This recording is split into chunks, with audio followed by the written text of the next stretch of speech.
motorcycle after show. We did pretty good there, right, Mikey? I thought so. Yeah, I think we did pretty good too. All right, it's really good. He provided his own sound effects for the show, didn't he? He kind of did. I don't think I could make the noise he made. Did he? Can you make that noise? I don't think I could either, no. No. Yeah. Something like that. Yeah. that's about the closest I get. Okay. Yeah. So that went a lot longer than we normally go. Yeah. Right. Now we knew that. We knew that going in. We knew that was going to happen, yes. Me and Chad cannot sit down for 45 minutes and have a conversation. No. We've never done it. No. It's physically impossible for me and him. Yeah, it's usually about 3 hours and 45 minutes that you guys talk, so yeah. Yeah, we had a flow. We had our cheat sheet to kind of go over everything. So we were trying to keep it down. Mikey was like, banging his hand on his watch saying, you're at time. I'm like, you don't understand. We're going over. Yeah, just going to happen. Yeah, that's kind of the unfortunate thing. But And then after the show, we went up to our living room and we chatted for another, hour and a half? At least. At least, yeah. Yeah, so, and there's so much more that we could have gone over in the motorcycle section. We didn't. Gear, there's there's just so much. You can't cram all that in 45 minutes. Right, We were just kind of getting a gist. So we could do another show later on. that is true. So, Mikey, are you wanting to ride a motorcycle when you get old enough to? Kind of. Okay. So, hopefully you could, you learn from some of the stuff me and Chad said. Oh, yeah, there were a lot of, I think, good points and tips in there that were pretty good for beginners. Okay. And you're just learning how to drive a car. I was going to say, let's get him learning to drive a car here first. Well, he's learning. The problem, the difference, or what's the same is he's still going to need to look around and scan his area and pay attention. Yeah. So, that's not going to matter too much of a difference. The difference between driving the car that you're driving now or that you're practicing in and a motorcycle is the clutch. Yeah. So now, Rebecca, you've never driven a stick. I haven't, Okay, so how do you, so the difference going from a motorcycle into a motorcycle from a car, how was that for you? Oh, it was a big challenge. So, I guess the major thing is I couldn't always tell like what gear I'm in. So that was like harder for me because you're always like, go faster, gear up or whatever. And I'm like, I'm trying. Well, and most motorcycles are a little bit weird. So you push down to go into first gear. Right. So the very bottom, when you bottom out on a motorcycle in the gear, it's first. Right. Half a gear up is neutral. Okay. If you go a full click all the way up, that's second gear, third gear, fourth gear, fifth gear, and some have sixth gear. Yeah. Depending on the bike. So ours has 5, so you go 1 down, and then 1, 2, 3, 4 up to, is that right? So 1 down, that's first, and then up, up, up, up. Yeah. So it would still throw me off though, because I could never, I almost need to feel it, but I couldn't feel it, or because of automatic, well, it's in gear, you're just tells there. You what gear you're in, so it's yeah. Or park or neutral or reverse, whatever it tells you. And in the motorcycle, I don't have that visual to tell me where I'm at. So yeah, it's a little bit of a mind game, isn't it? Yeah. And then the clutch is also a little bit tricky. You got to understand when it's going to catch and when to give it gas and when to let off, and then you have to pull it in to switch gears. So there's a lot of moving around on it. Yeah. So I need an automatic motorcycle. they make them. They do make them. Yeah. But there's also just the thrill of switching gears. Your car right now, and I think my car out there has the little buttons on the side of the steering wheel where we can actually manually transfer the gears. Yeah. So, it's an automatic / manual, so you can kind of manipulate it a little bit, but not so much on a motorcycle. So, Mikey, when you learn, maybe what we'll do is we'll get you one of these little scooters, because scooters are automatic. Right. We might get you a little 150 scooter. That way you could kind of putt around with us and not have to worry about shifting gears. So does the motorcycle not tell you like what gear you're in? No, it doesn't talk. Well, like it doesn't have like a speedometer or like whatever to tell you like what gear you're Well, in? yeah, you have a speedometer, but the speedometer doesn't tell you what gear you're in. That tells you how fast you're going. Right. Now, if you're in an automatic in a car, you know what gear you're in because you could look over at the stick and see what position it's in. Yeah. And sometimes being in third and fifth is really kind of hard to understand. So if you're not used to going from second to third, and then you go into fourth, and if you go into fifth, you have to push up and away from you. If you don't do that, you're going to go back into third, and all of a sudden your car goes. See, now I'm providing the sound Well, effect. yeah, that was pretty good. Was that pretty good? That was pretty good. Now, when you've downshifted on a motorcycle and you've heard that same noise, Yeah. the downshifting noise, the car will do that as well. So, Well, that's helpful to know. yeah. So now I understand. We went over the lane splitting. Yeah. I'm never a fan of lane splitting. No. I don't like it. Yeah. That's me personally. If you're on a little quick bike and you could go through there, I don't know. The problem is everybody, the idea for, everybody else besides that motorcyclist is he's cutting the line. Right. So that would be like standing in line at Disneyland and some guy comes up, and we all do it because they have their fast pass, and Right. we've done it where we've been standing in line because we don't have fast pass, and that one guy comes strolling in, and everybody utters under the breath, "You son of a," Yeah. We do that. Oh, yeah. Now, perfectly legal, Right. but you don't like it sometimes. You cut in line now. Now it's going to take me longer to get on this ride. You know what I mean? Yeah, I think it would be good in situations where, for example, if there was an accident or something, to where, like you said, because you're sitting there on this hot running bike, if you can get through and kind of get around so that you're not, and I know that still doesn't sound fair, but it's just one of those things where, Right. yeah. No, I'm with you 100%.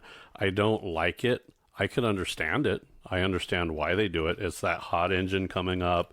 You're sitting there. You're also vulnerable between two large cars. What if that car behind hits the car behind you, and then you get smushed between? Because you're not protected on a motorcycle. Right. That's the fact. So I could understand it.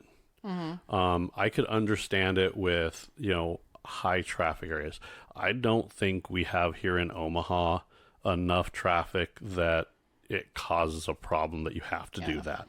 Now, if you're going 70 miles an hour on I-80 and, the traffic's flowing, then no, you don't need to do it. Just get in line and go with the flow. But Right. Now, there's a difference between lane splitting. So lane splitting is when there's traffic, cars are stopped, and the bike goes up the middle between the two cars. That's lane splitting. There's also lane weaving, and that's when you're like, and I can show you videos. It's where traffics are going, and that car is just zipping in and out of cars. Right. Really quick. I've seen a motorcycle in a matter of seconds go past 3 different cars, zigzag through them with no room in there. So if one of those cars was trying to get over to the left lane, or let's say Mikey was like driving and we're like, Mikey, you got to get off here. And he hits his turn signal and starts getting over because he didn't see anything there. Yeah. All of a sudden, motorcycle comes out of nowhere and wham. Yeah. And unfortunately, I hate to say it, but that's, kind of their bad. They shouldn't be doing that. I hate to say the problem is you could kill the person. Right. And, even an accidental death like that, whether it's your fault or not, you're going to feel horrible. You're going to feel horrible. Can you imagine how a new driver would feel when that happens? Oh, yeah. So, yeah, I don't recommend doing something soon, but it happened to me. I remember the guy, and I went over, and of course he took off on me. He was faster than me. I was in my truck. There's no way I could have caught him. There's no way. F-150 against a little rice rocket? No, they're not going to happen. That crotch rocket would definitely you know, and he weaved in and out of traffic. He was gone before and around the corner, and those corner like Yeah. crazy. Oh yeah, I remember that. That was Yeah, and now when you corner on a motorcycle, that lean, if Yeah. you're not used to that lean, that kind of gets you, doesn't it? a little bit, yeah. So now when we went to Shinnetig? Shinnetig. I was going to say Sinatoga. I don't know why I was going to say that. Shinnetig, we got the little 50 cc's. Yeah. Those only go like 35, 45, 40 miles an hour at most. If Yeah. you're going downhill and the wind's against with you. Yeah. And the speed limit on the island anyway was only like no more than 40, so I wasn't really too worried about traffic there. Well, the main roads, I think the main road was 40. Everything else was like 25 to 35. So those things putted around just fine. Oh yeah. So those were fun. Yeah. So Somewhere like that, I was like, this is fun, I'm like, well, and we went down to the Lake of the Ozarks on our bikes. yeah, That was actually one of your first major rides that you did, right? it was, yeah. So we went down and we just kind of rode the boardwalk there. What is that called down there? That main aisle. They call it the strip. The strip. Okay. Yeah. So we rode the strip. We went out. We went out that night and we went out and went to a couple of the local areas and shops and stuff, and we rode our bikes down there. Right. And then when we left Lake of the Ozarks, you rode up partway up with me. Yep. So we had your dad drive my truck. We said, take it nice and easy. Yeah. And then next thing we know, he's gone. Right. He was out of sight. I had no clue. He decided to use every bit of that gas pedal I have Yeah. on that truck. Yeah. And then we were trying to play catch up to catch him, which we finally did. And when you rode for quite a while outside of there, I want to say for a good almost hour or so, right? I think it was about an hour and a half to 2 hours, I think. Okay, and then we stopped. You put your bike on the trailer, and I continued to ride up from Lake of the Ozarks all the way up to Kansas City. Mm-hmm.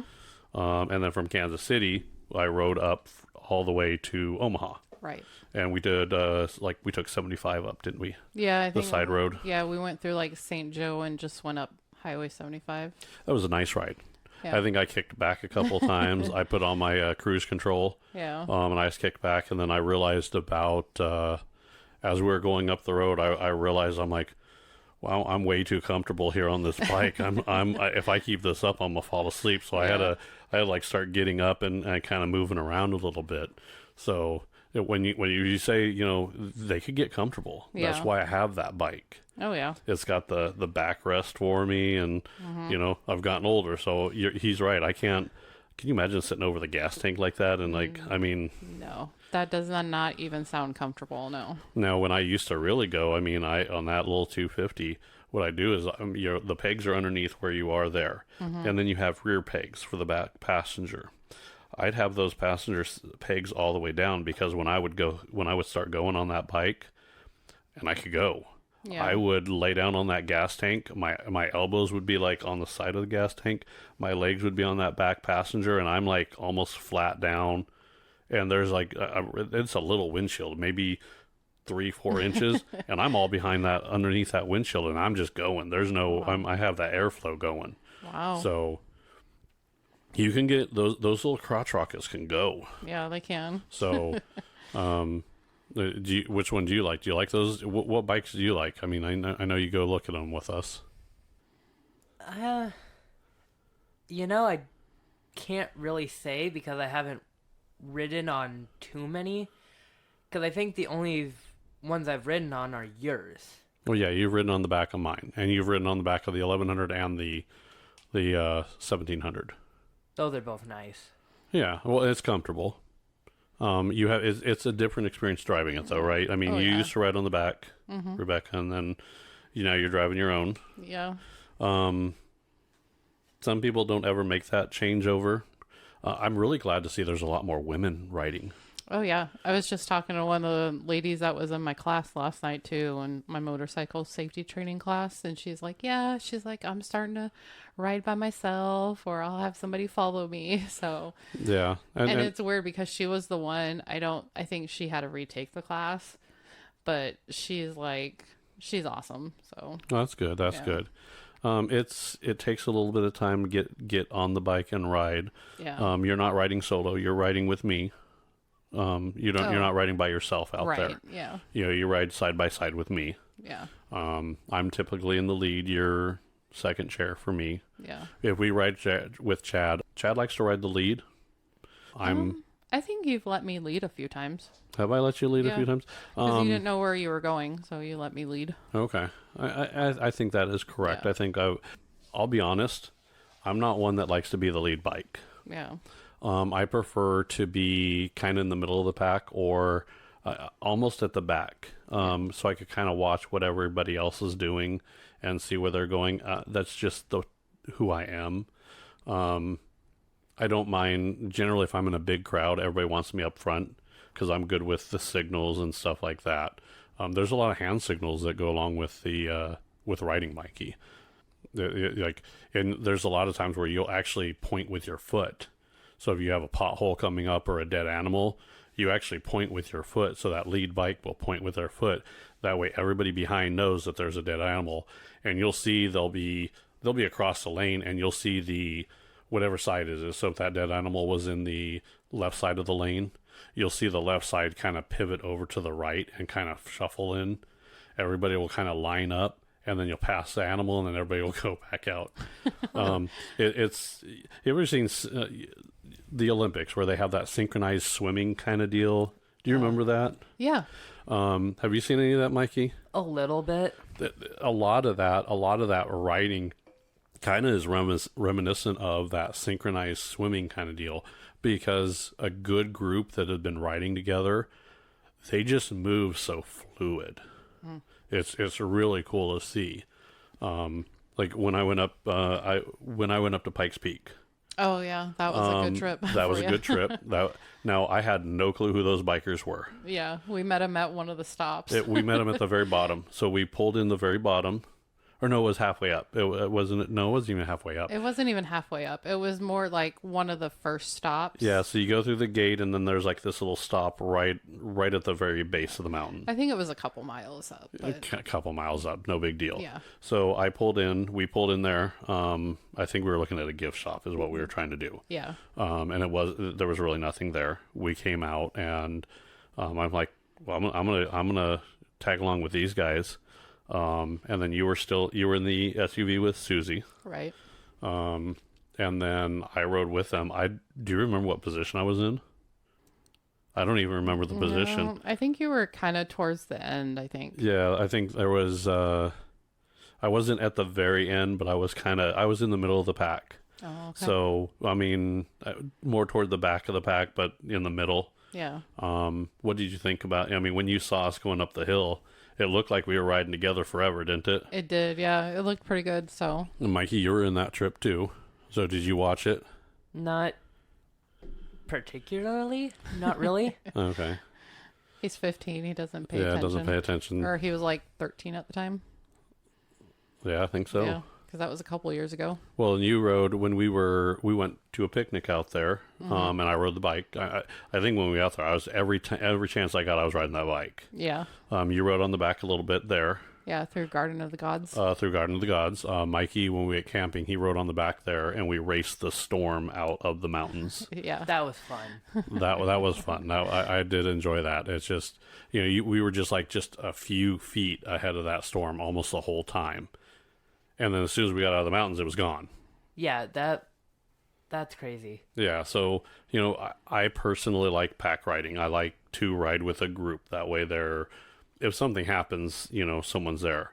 If something happens and you're by yourself, you have to kind of rely on a car or someone to call, and we all know how that goes. Right. We've seen car accidents where nobody wants to give a witness statement, nobody wants to be a part of it, so they just all drive off. Yeah. So, the courtesy to bikers is something that even bikers and cars both need to know. Yeah. I get a lot of those, because I'm on with a lot of the biker groups. I get a lot of those messages right about this time. It's like, it's biker season. Make sure you're watching out for bikers. Or watch your grass clippings. Watch your grass clippings. Yeah. I remember that one time we were off on 90th and I think it was Blair High Road. And I was just starting off and I think I stalled. Because we were stopped at the light and I stalled trying to start back up. Right. And I remember this guy honking at me. And I was like, I remember you sped up and went after him because I was like, that's yeah. You got about almost halfway. You started to go and then you stalled. Yeah. And then he honked and he damn near hit me as he went by. Right. And then you started to go. I saw you go and I got in front of you and I went over and I gave him the bird. Yeah. And I'm like, it probably wasn't the smartest thing to do. I'll be honest, but right. I wanted to impress upon him that, listen, don't do that kind of shit. Yeah. And I'm hoping that, and I've done that in the past too. We were pulling into a parking lot and someone just almost pulled right out in front of you, didn't even see you. Yeah. And I was behind you when that happened. And you went and there was enough room for me to get over. And I got over, laid on my horn, and I stopped my bike and I said, pay the fuck attention. Yeah. I was mad. I was mad because she damn near hit you. Yeah. And she wasn't paying any attention to anything. You could have been a pedestrian and she would have hit you. Right. And I guess that's kind of my thing. Before I started riding myself, I was always very cautious if I saw a bike. And I know that some people aren't. Right. And, so when I was starting to ride, I'm like, someone's going to hit me, I'm like, ugh. Well, and I hate to say it this way, but that's why I would prefer you on the 1100. The size difference between the 650 and the 1100 is a big difference. Yeah, but I can pull the 650 up off myself. But you're also not riding by yourself, so you don't. That doesn't have to happen. Every time that you've laid that bike down, and it's been at 2 miles an hour or 0, when you forgot to put the kickstand down. Yeah. I was there. I got the bike up for you. Yeah. Every time. Yeah. And then I'm going to do that every time. But it is a heavier bike and it's a bigger bike. Oh yeah, it's huge. So, well, it's not huge. I mean, the weight difference is, I think, maybe 100 pounds. To me, it's huge though. I get that, but I would rather have you on a bigger bike that people can see. Yeah. Than a smaller bike that people don't see. Yeah. I think I would like to get some better saddlebags for that bike for you, that have the lights on, the lights on in the saddlebags as well, so it gives you a bigger imprint back there. Yeah. Floorboard. So there's some customization that we could still do that will make you more comfortable on that bike. Okay. It's right now, you gotta understand, it's geared for me. Right. So what we need to do is we need to go through and re-gear it to you. We're going to change the height of the handlebars. We're going to change it. We're going to change a lot of things that it's more comfortable for you. Okay. So yeah, that sounds good. And then, Mikey, when he gets one, he's going to probably start on, like I said, he's going to start on a little scooter, if anything. And then if he graduates to a motorcycle, it'll be, probably a smaller bike and then work their way up. Here's the thing. I'm scared to drive in a bike. Why? I just feel like if you are, you're smaller, so it's, easier to tip over. Like a bicycle, almost. And it's I kind of fear that I'll fall. Yeah, I think we all have that fear.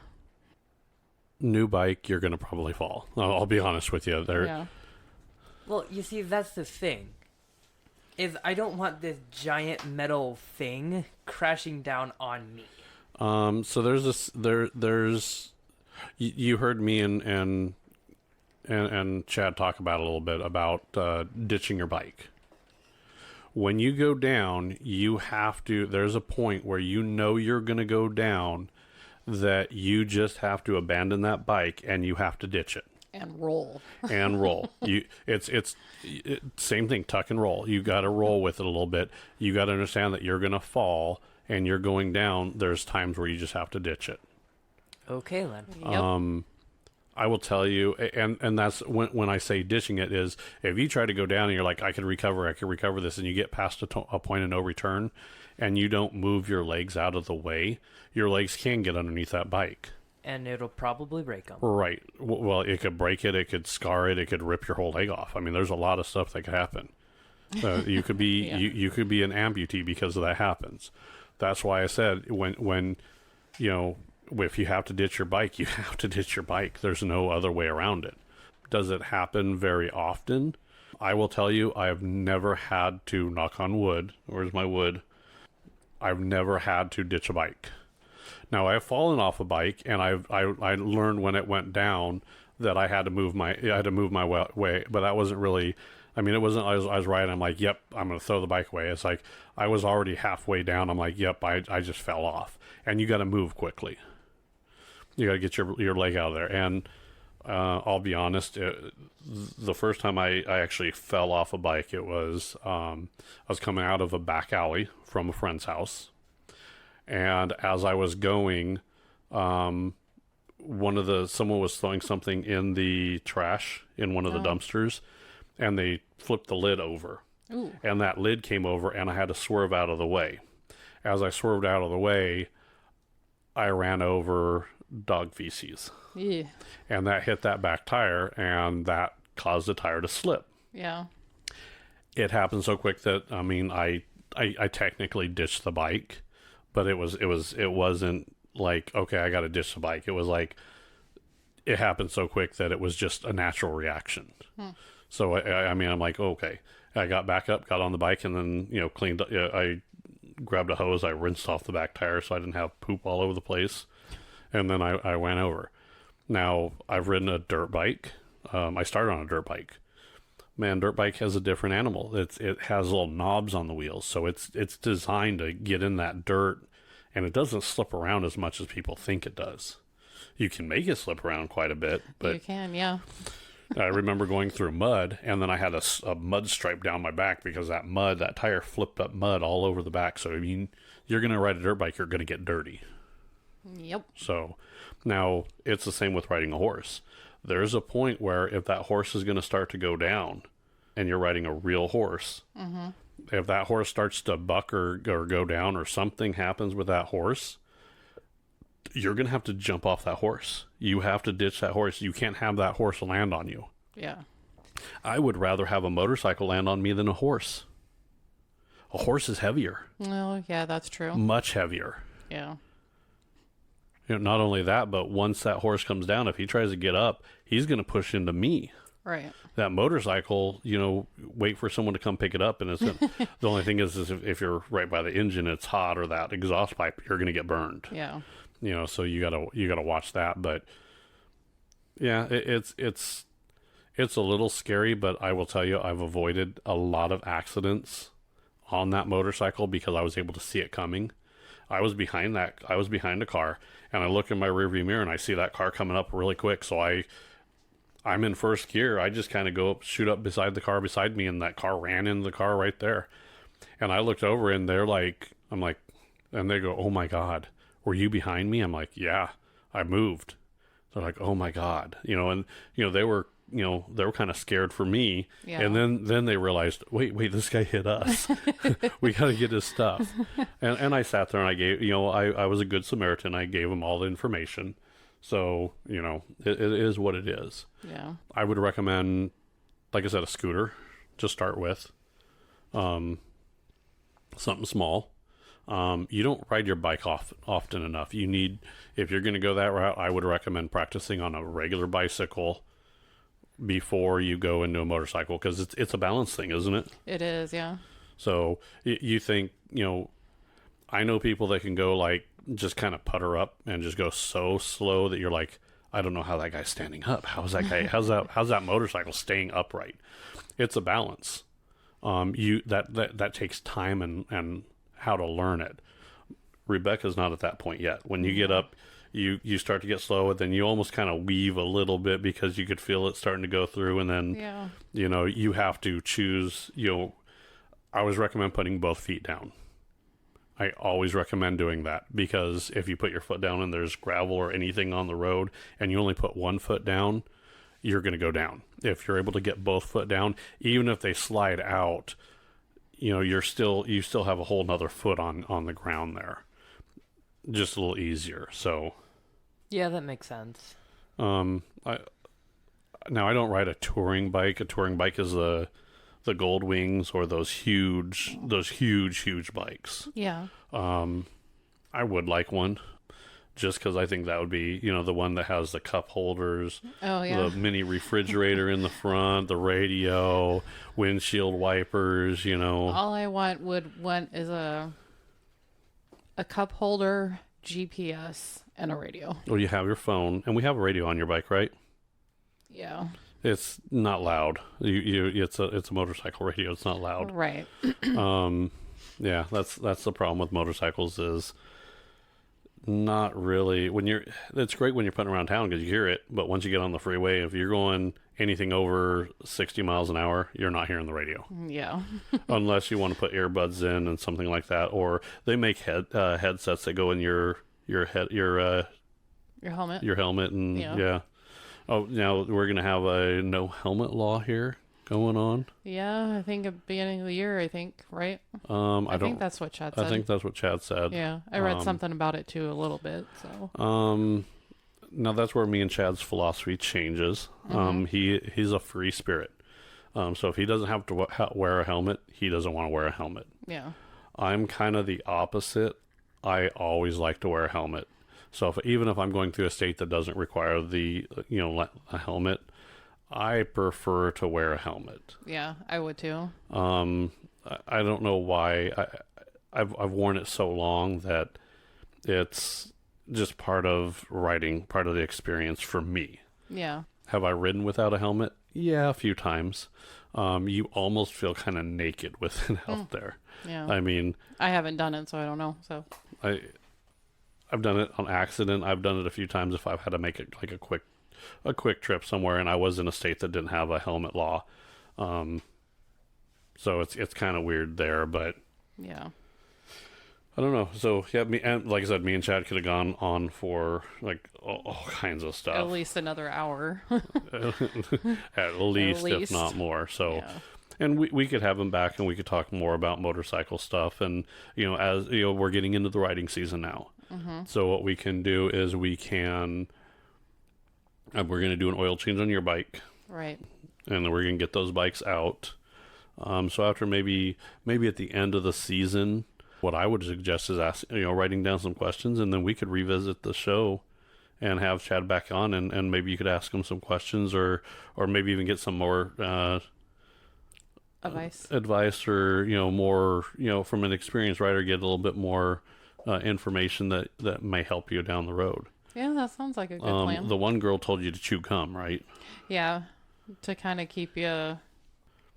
Keep you aware or something. Yeah. Chewing gum kind of helps keep. They say that in school, like if you chew gum when you're trying to study for a test, and then you chew gum while you're taking the test, you're going to have better memory for it. That's actually a thing. They say the same thing with music. They say if you're listening to a certain type of music, and then you play that music while you're taking the test or doing something like that, it helps recall memory. Yeah, I would have never thought that, but. So it's one of those little things that you didn't realize could do it for you and understand. Yeah. So, yeah. So we'll get Mikey a scooter. Or no, you don't want. Are you not wanting to? I mean, you're just learning how to drive a car. What do you think about driving a car? I mean, for a car, I guess it's not that bad per se. But it's something new for you. You've never done it, and it's a lot. And you guys make it look so easy because you've been doing it for so long. So. Right. Yeah. Well, that's the difference between an experienced driver and a non-experienced driver. When you're just learning, that's going to be the problem. So what you're experiencing in a car, Rebecca's kind of experiencing on a motorcycle. She's been driving a car forever, since she was 16. Yeah. So, but now riding a motorcycle in her second year, she's still, has reservations. She still goes, there's still an unsure, nature for that. Me, I've been riding motorcycles, dirt bikes, horses, basically anything I could ride, I would ride. So it didn't matter what it is, jet skis, boats, Yeah. didn't matter. If I could get behind the wheel and drive it, I'm going to drive it. So I've been doing that so long that I can go out there and jump on a bike and just go. And It doesn't matter what bike it is. That comes with experience. You can't learn something, just like, and this is the same thing I'm going to tell, that we tell Mikey. So Rebecca, you tell Mikey, you're like, hey, you've got to get time behind that wheel. You've got to get practice, because if you don't practice, you're not going to be good at it. Right. That same advice comes to a motorcycle. Yeah. And so that's where you need to take your own advice there, right? I know. So I don't know. And you go out with me and Chad all the time. Yeah. So we constantly talk about kind of all kinds of stuff. You guys do, yep. So now I'll go on his podcast. What about you? I might, yeah. So we'll see. Yeah, you're ready for something like that? Maybe. Okay. Now we're trying to play catch up with a lot of our shows now. We are, yeah. Being out of commission for almost a month. Yeah. Kind of took a toll on our schedule here, right? Yeah. So I think now that you're feeling better, I don't feel good, and it's just like crazy. Yeah, we're gonna push through it though, I think, right? Yeah. So the next one is gonna be airlines. That's gonna be your cup of tea. It is, yeah. So that's gonna be all you, and then after you, we're trying to line up Chris Johnston for the chiropractor show. Correct. Yep. And then we're gonna do a makeup show for makeup, cosmetics. Right. I didn't realize that there was such a love-hate with cosmetics. Did you? No. We were talking with a friend that hopefully we're going to have her on the show, and I was talking to her last night, and I guess there's a lot of arguments in the comments for that. I mean, I didn't realize makeup was such a hot topic. I didn't either. People get angry. I guess I didn't. Is there a right way or a wrong way to do it? So Yeah. now these two, they wear makeup. They order makeup. I think they constantly, if they'll order some makeup. They'll try it. They don't like it, and they pass it off to each other. And they have this whole makeup borrowing program going on over there. Okay. We game night. At game night we play, and we all wore a lot of makeup when we were doing the Japanese campaign or the Oriental campaign. Yeah, we did every once in a while. So we wore, makeup is makeup. I mean, everybody wears it. I mean, you watch TV, whether you're a man or a woman on TV, they have makeup on. They sit on a makeup chair, they put makeup on, and it helps with the lighting and all that stuff. Right. So makeup is kind of a part of our life for, entertainment value. Yeah. Yeah. So I don't know. I'm gonna dive into the makeup videos and see where those go. I don't know where that path is gonna. I'm gonna go down that rabbit hole. Okay. I'm willing to do that for the show. All right. Have fun. I will. Mikey, I need you to do some backup research on there. I need to know the right foundation for my skin tone. That's probably a good question for probably somebody more experienced with makeup. Okay, well, you're going to take drama, aren't you? Yeah, So drama, guess what, Mikey? I'm gonna be putting on makeup. You might be putting on makeup. If you're going to be I want to say when I took drama, that was I had to sit in the makeup chair. They had I hated it. Yeah. Because at that age I couldn't really sit still. Right. I'm like, just hurry up and get it done. Let me get out on stage. So, yeah, it gets kind of fun. So, airlines, chiropractor, makeup.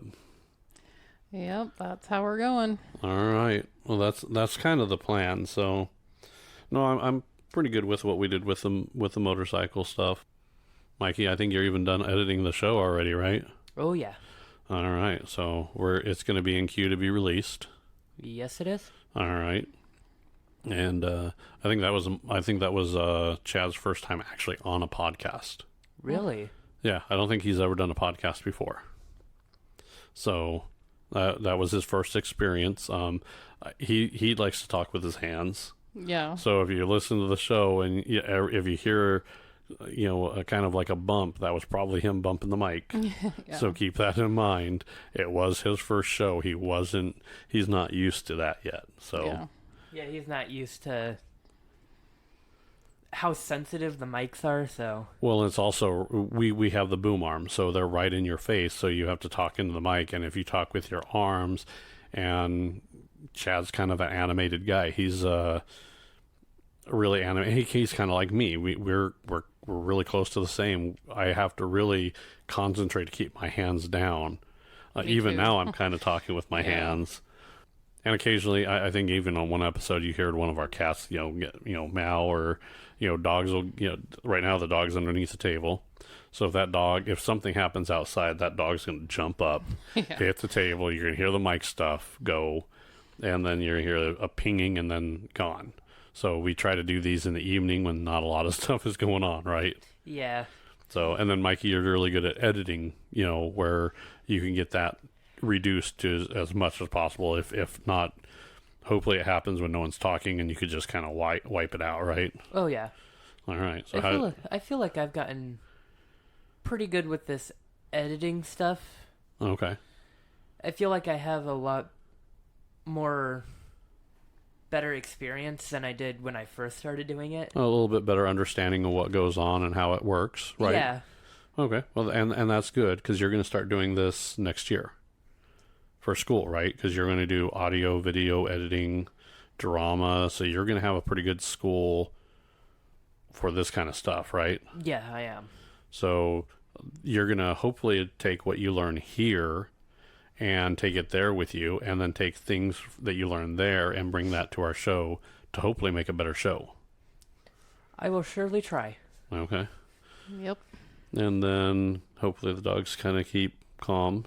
They were very excited to see Chad. They were, yeah. Normally the dogs, our two dogs go over there and play with I believe his dog's name's Irie. Right. Mm-hmm. So the dogs go kind of back and forth. They have their play dates. Yeah. So our dogs were a little confused with Chad coming over without Irie. Yeah. They could smell Irie on him, but they're like, wait, Where is he? yeah, what are you doing here without the dog? Yeah. How dare you? It's just almost kind of how they have their attitude. So that happens. So I think it was a pretty good show. I think it was a pretty good show too. Yeah. So, and the airline's going to be all you. You ready for that? No. But I will be. Normally for these, I do most talking because I'm the main host, and you're, as co-host. I think, I don't know, the makeup show we might reverse that too, because I mean, you wear makeup, I don't. Yeah, a little bit sometimes. Well, typically it's like, I see you go in the bathroom and I say, okay, we're gonna get ready to leave, and then you go in the bathroom. I'm like, okay, you tell me when you're 5 minutes to the door, because then I can start getting ready. Yeah. So that's kind of the way it works here. So, well, we'll see. You'll hopefully you'll be able to keep going, and you'll do most of the talking on the next show. Okay. Are you ready for that? Are you sure? We'll see. All right. Well, I think that's our after show. I think it went pretty well. It did. Yep. All right. Well, thank you guys for listening. Hopefully you'll come back for Rebecca's Airline Show. Yep. All right. Take care, everybody. All right. Bye, everyone.